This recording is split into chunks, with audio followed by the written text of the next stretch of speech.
isn't weight loss just about eating less and moving more? I mean, isn't a calorie a calorie? I mean, that's what the food industry wants you to think.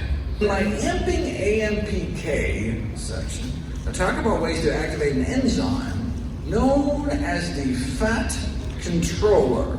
Its discovery is considered one of the most important biomedical breakthroughs in the last few decades. But there's no need to develop such a compound since you can already buy it at any grocery store. It's called vinegar.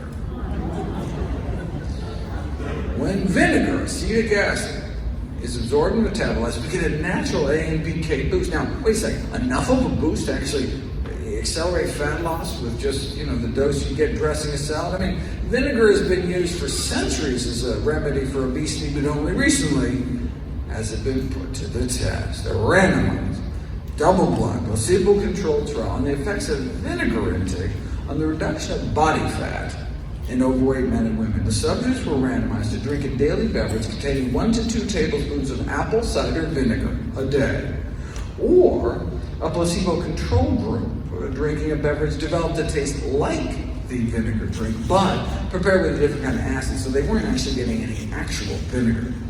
3 months in, the fake vinegar group continued to gain body fat, as overweight people tend to do over time, whereas the genuine vinegar group significantly lost body fat, as determined by CT scan.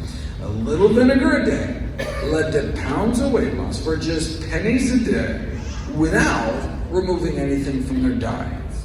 That's why one of my 21 tweaks to accelerate weight loss is 2 teaspoons of vinegar with each meal, either sprinkled on a salad or just added to some tea with lemon juice or something.